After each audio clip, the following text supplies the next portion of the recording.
So what I want to do is play the highlights of this dust-up that they had on television yesterday, and then want to come back and continue on the show. Take a listen to these people here. Why do I bring that up, Dio? What I did right now was took the liberty of calling up North Carolina's football schedule for this season, for this past season.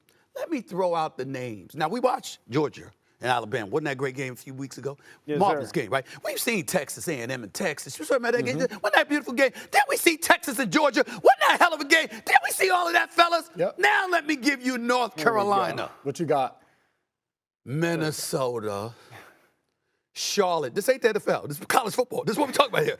Minnesota, Charlotte, North Carolina Central, HBCU in the house, James Madison, Duke, Pitt, Georgia Tech, Virginia, Florida State, Wake Forest, Boston College, North Carolina State, and no pun intended, UConn.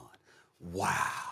I mean, it just touches my heart. You understand? I mean, to think about what kind of environment that really is for football. I didn't this understand ain't his basketball. point. This is football we're talking about here. Ain't a damn one. Listen, those schools Stephen respect A, he it. wasn't going to, if you wanted him to go to just clarify Texas. your point? Because I didn't even understand He's saying that they're not going to North Carolina over to Alabama's, over to Texas and some of those other schools. And they go out there and they handle their business. Stephen You A. trying to tell me people are going to be excited to watch Carolina against the schedule that I just read to you? I think you're completely wrong. They will. Colorado was terrible before Deion Sanders got there, and it became appointment viewing. True football fans, this is going to be appointment viewing to see what Bill Belichick does. I think you're 100% wrong on this. You know, Molly, respectfully, I don't care. Let me be very, very clear. I don't care, and I'm going to tell you why. Because it's only going to last. He ain't prime time in terms of personality. Bill Belichick is going to go back to being the Bill Belichick we saw with the New England Patriots. Year one, we'll watch him. But after that, please, stop it. As long as you win, and they're going to watch. The whole time he was in New England, everybody tuned in. Did people not watch Clemson? You know that, Jay. That's Did people NFL. not watch Clemson with Dabo Swinney when they were rolling? It's just not sexy enough for you. You're all Stephen A. is all about box office. He wants every free agent to go to the Lakers. He hates small markets. It's just not sexy enough for him. Small markets. So this is through Steve. This is through. And it's like every time there's a good player that's in like Milwaukee or wherever, you're like, bring him to New York. Go to the Knicks. Go to the Lakers. Let's have LeBron and Steph play together. No, let me finish my point. You don't care about small markets, and for you, it's always box office. You're a New Yorker that's an Alabama fan. It's just not sexy enough for you, but you're seeing it through your lens and not through all football players. I know you don't care about my opinion. That doesn't give you a license to misrepresent me. That doesn't give you. I like Alabama. I watch college basketball all the time. Kentucky, North Carolina, stuff like that. Those ain't large markets. You're wrong, Molly. You are I didn't even absolutely get to positive. finish my Just point. because I'm a diehard Knicks fan because I'm a native New Yorker. And I brag about L.A. and Miami because that's where I want to be in June. I ain't apologizing for that to nobody. But that doesn't mean I hate small markets. That doesn't mean I hate small markets. There's plenty of small market teams that I like. In college football, I said the schedule. In the end, it's compelling. It's not just about who you are, but who you're going up against. It matters. That's all I'm saying. Yeah. Why are we acting like that's false? It's not false. So I'm just curious, is Colorado's schedule was really compelling for you, like before Deion got there? No, it wasn't, which is why I said I wanted prime in the SEC or the Big Ten, if you remember.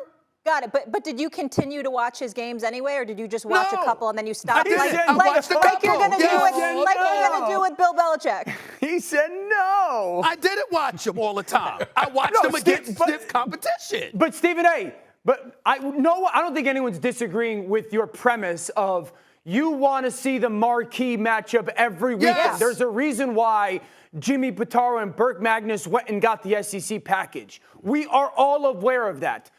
But Georgia wasn't moving on from Kirby Smart, and Texas wasn't moving on from Steve Sarkisian, and Bama just hired DeBoer. So I wasn't using. You're being too specific. Texas A&M job was open. There was a few jobs.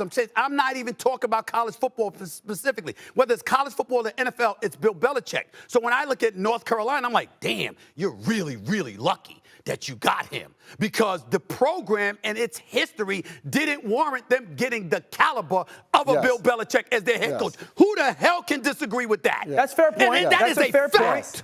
That's a fair point. That is a fact. Okay. That's all. That's it. Nothing more. Now, I want to see, I'm going to check with y'all, and let me make sure Molly don't change her damn number, because I want to see what games of Bill Belichick she's going to be watching next year. Dan Orlovsky, you too. I'm watching this. Whatever. Please. I want to see what games y'all going to be watching. If I change my number, I sit next to you on television 2 hours every day, 5 days a week. Guess what? I think you can find me, so we can revisit it. Okay? I can't wait till we get to the morning meeting. I have plenty of people who will fact check that and confirm that Molly. There are times Molly can't be found. Oh, What did he say? I got people in my He ear. said there are times. Yes. Oh, my God. Can't be found. Oh, yeah, absolutely. Okay. It's called airplane I'm the one mode. that's It's good- easily It's good for your accessible. mental health. So you heard what they had to say. What are my thoughts on this? I'm going to speak for most of the people that watch these things, and I'm going to give you guys a viewpoint that I think a lot of people concur with. A lot of people find Molly to be annoying. Okay. The reason why I think a lot of people find her to be annoying is for two reasons. Number one, because she constantly interrupts Stephen A. Smith. That's annoying to some people. A lot of people, not some. A lot of people. Number two, the reason people get annoyed is because people are tuning in to hear Stephen A. Smith and the guests. We're not tuning in to hear Molly talk about these issues. So to see her constantly interjecting and trying to show him up and all of that, people get turned off by, I'm giving you guys the reality of the matter. That's how a lot of people feel about it. A lot of people don't like to see Molly constantly interrupt Stephen A. Smith just for the sake of interrupting him. Some people are like, it's not your show. It's like you're the moderator here.